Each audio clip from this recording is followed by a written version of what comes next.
6일 지방선거와 국회의원 보궐선거 결전의 날이 밝았습니다. 조금 전 오전 6시부터 전국 14,465개 투표소에서 일제히 투표가 시작이 됐습니다. 네, 윤석열 정부가 출범한 지 한 달도 지나지 않아 치러지는 전국 단위 선거 결과에 여야 모두 촉각을 곤두세우고 있습니다. 전문가 모시고 자세한 이야기 나눠보겠습니다. 노동일 경희대 교수 나오셨습니다. 안녕하십니까? 네, 안녕하세요. 안녕하십니까? 자, 교수님 투표하셨습니까? 네, 저는 토요일에 했습니다. 네, 저도 이제 사전 투표를 했는데요. 오전 7시 현재 지금 투표율이 집계가 됐는데 전국 투표율 1.7% 지금 기록을 하고 있습니다. 지난주에 치러진 사전 투표율 20.62%로 역대 지방선거 최고 사전 투표율을 기록하긴 했지만 생각보다는 투표율이 높지 않았다, 뭐 이런 분석이 있는데요. 이번 선거 최종 투표율 어느 정도로 좀 예상을 하고 계십니까? 예상을 하면 참 쉽지 않은데요. 네.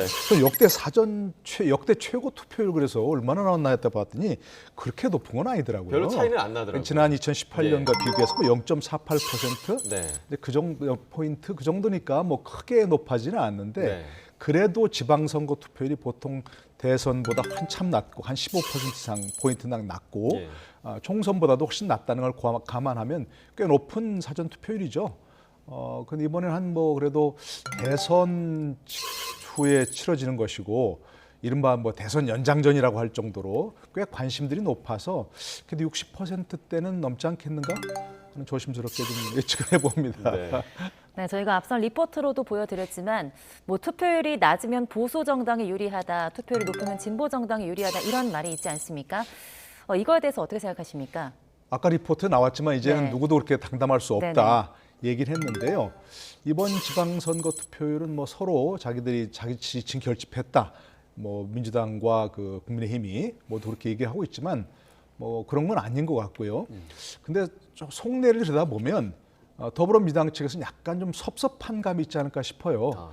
왜냐하면 지난번에 정말 뭐 거의 이길 뻔한 선거 아니었습니까? 대선이 0.7%포인트 차로. 그러니까 그런 걸 살려서 조금 이제 민주당 지지자들을 많이 끌어냈으면 싶었는데 그게 이제 사전투표율이 그렇게 넘지는 않은 상황이고 또 특히 인천 계양을 보니까 24%로 평균보다는 조금 높더라고요. 네. 그러나 한 30%대 정도를 기대했을 것 같은데 그보다 높지 않아서 사실은 민주당이 조금 속내는 좀 섭섭한 거 아닌가 싶은 그런 생각이 듭니다.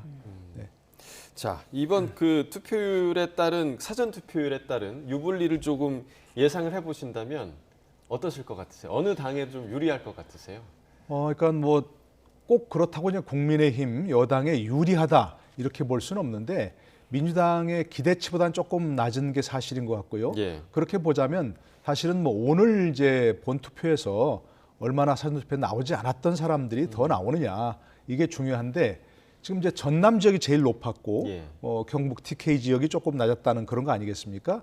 근데 그걸 보면 과연 뭐 보수층이 조금 사전 투표에 적극적이지 않다든가 뭐 진보층이 조금 적극적이라든가 뭐 그런 것도 물론 있겠지만 사실은 승부가 너무 뻔한 상황이어서 지선이란 것도 선거니까 좀 팽팽한 그런 뭐 맛이 있어야 되는데 너무 뻔한 지역이라서 그렇게 사전투표율도 낮고 네네. 결국 본투표율도 낮은 것 아니겠는가 하는 그래서 사실 뭐 투표율만 가지고선 전체 투표율만 가지고서는 뭐 어느 쪽이 유리하다 불리하다 뭐 그렇게 보기는 어려울 것 같습니다. 대선처럼 전국적인 그런 판세가 중요한 게 아니고 지선이란 것은 판세도 중요하지만 그 지역별 사정이 너무 특이하지 않습니까? 그러니까 일률적으로 얘기하기는 참 어려운 그런 상황인 것 같습니다. 예. 네.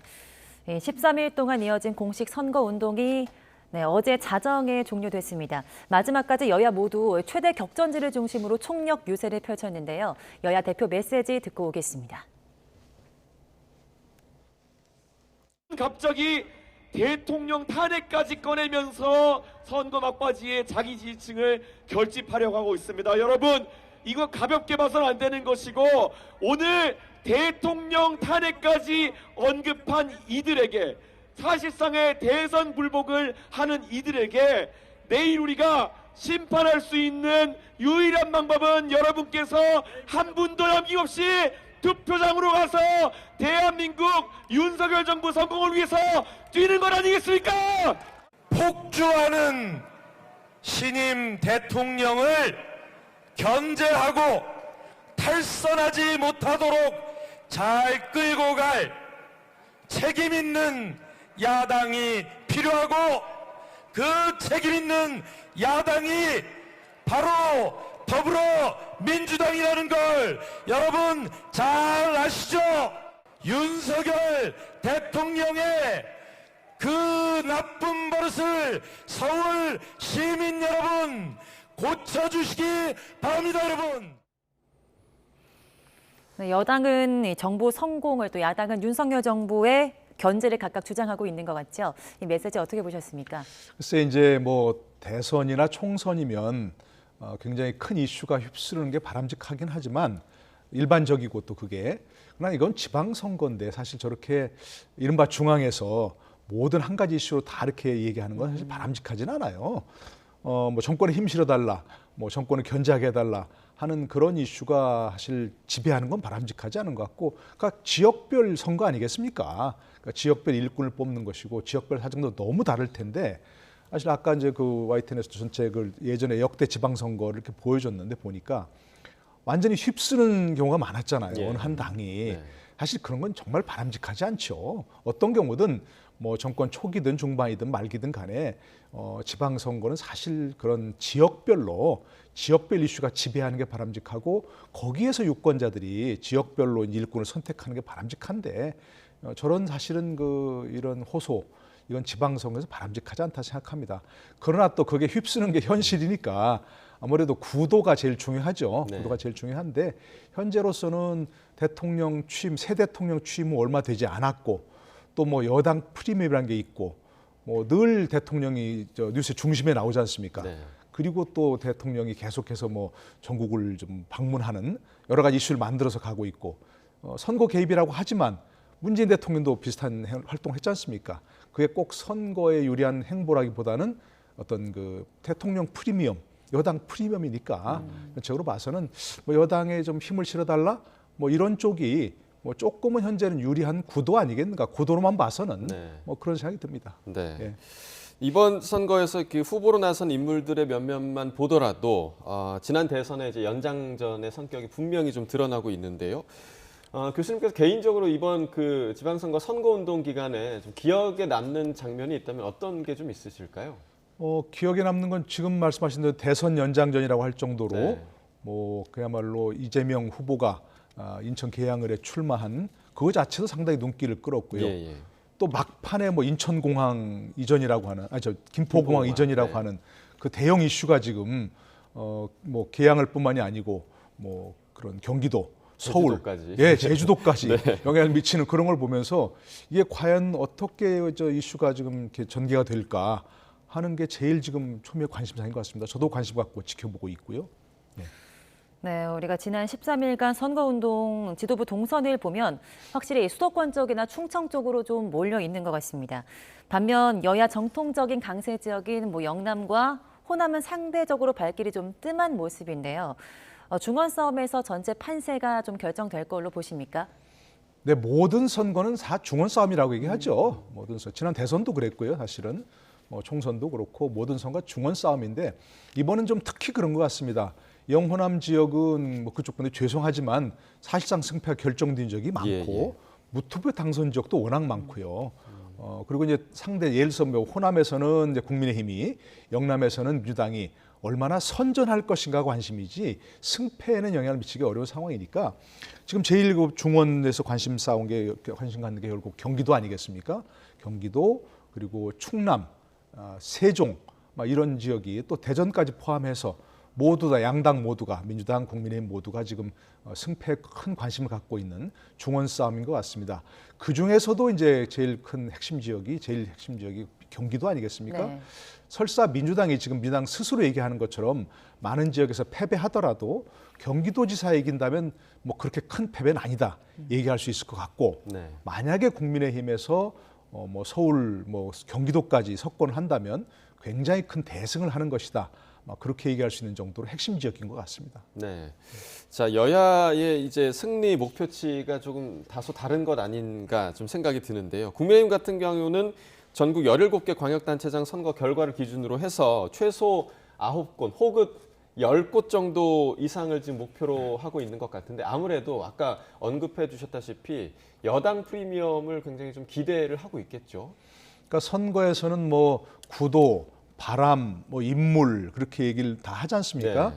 근데 이제 이렇게 전국적인 언론에서 조망하기에는 뭐 각각 개별적으로 예를 들어서 뭐 기초단체장 이런 사람까지 조명하기는 어려우니까 네네네. 인물이 부각되는 어려운 것 같고 구도는 아무래도 지금 뭐 대선 직후에 또 새로운 정부, 정권 교체가 된 새로운 정부가 들어섰고 그러니까 그런 쪽으로는 뭐 현재 여당이 유리할 수밖에 없는 상황이고 바람 같은 거는 지난번에 왜 지난 2018년도에는 지방선거 하루 전에 북미 정상회담이 열려가지고 맞습니다. 온통 다 거기에 관심이 쏠렸고 네. 그게 뭐 전국을 민주당이 석권한 뭐 그런 바람 아니었습니까?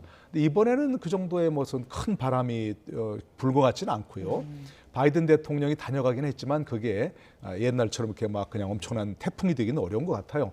뭐 그러다 보니까 여당 프리미엄이 가장 크게 작용할 수밖에 없다고 생각이 되고 그게 이제 구도가 결정하는 거 아니겠는가 싶은 생각이 들어요. 그래서 지난번에 그 방송 3사에서 한 마지막 여론조사 발표된 마지막 여론조사를 보면 결국 9곳은 전체 여당이 유리한 상황, 그리고 4곳은 민주당이 유리한 상황이고 나머지는 이제 경합 지역이다 그러지 않습니까? 네. 예. 그러니까 결국은 승부는 이제 민주당도 국민의힘도 그걸 인정하는 것 같고 결국 승부는 나머지 4곳 아까 말씀드린 경기도, 충남, 그다음에 세종 뭐 이 정도에서 나는 것 아니겠는가 싶습니다.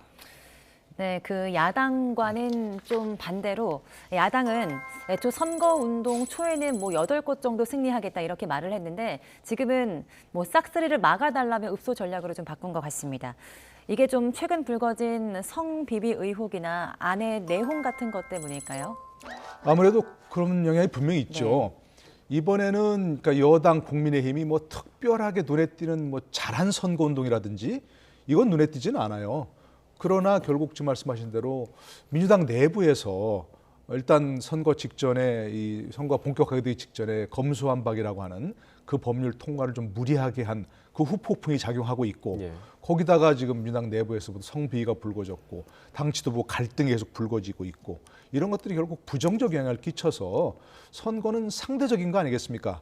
내가 잘해도 상대가 더 잘하면 내가 지는 것인데 네. 내가 못해도 상대가 더 못하면 내가 이기는 거니까 그래서 지금 현재로서는 상대적 게임에서 민주당이 상당히 어려워진 뭐 그런 상황을 부인할 수 없다고 생각합니다. 그걸 민주당 지도부에서도 선거 대책에서도 인정하고 있는 것이고요.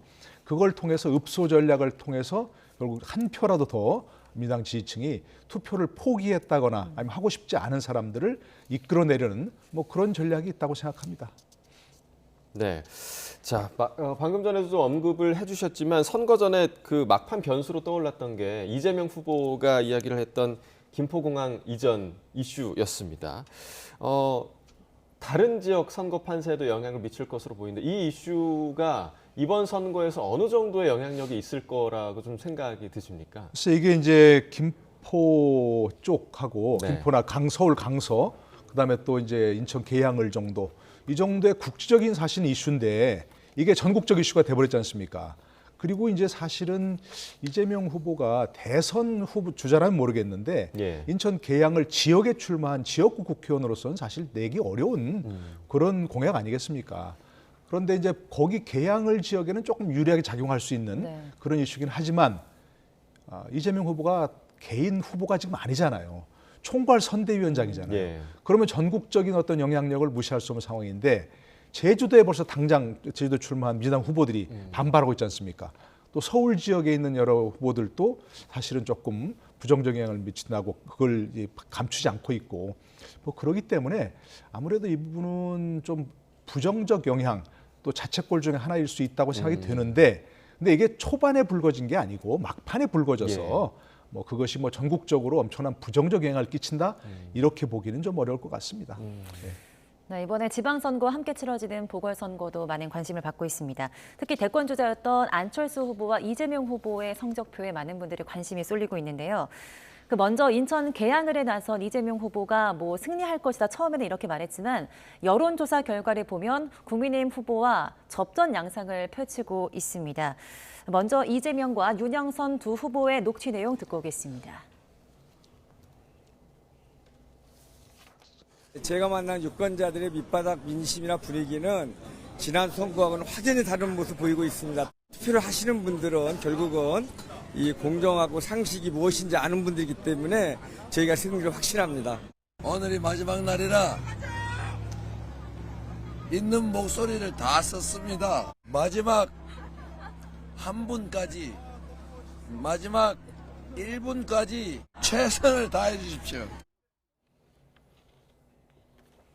네, 개항을 선거 결과에 따라서 이재명 후보 또 나아가 8월로 예정된 전당대회 등 민주당 행보에도 좀 적지 않은 영향을 미치지 않을까 생각이 드는데요. 자, 아직 뭐 선거 이제 개표를 해봐야 알겠지만 이번 이재명 후보의 개항을 출마가 민주당에 유리하게 작용할 거라고 좀 보십니까? 처음에는 그렇게 생각했죠. 네네네. 이재명 후보가 개항을 가면 송영길 후보가 워낙 그동안 뭐 5선을 하면서 네. 다져놨던 그런 지역이고 지난 대선에서도 이겼던 지역이고 그렇기 때문에 낙승을 예상했죠. 그래서 후보 거기다 출마하는 것뿐만이 아니고 총괄선대위원장이라는 그런 직함을 가지면서 거기는 좀 뭐 여유 있게 놔두고 여유 있으니까 놔두고 다른 전국을 다니면서 지원 유세를 하겠다 이렇게 지금 생각을 했던 것 같은데 여론조사를 보니까 의외의 이것든 현재 결과가 나오고 있죠. 물론 여론조사가 마지막 투표 결과까지 나오리라고는 장담할 수 없습니다. 그거는 누구도 장담할 수 없고 지금 여론조사상에서 완전히 예상과 달리 나오는 것처럼 결과도 투표 결과도 또 예상과 달리 나올 수도 있는 것이니까요.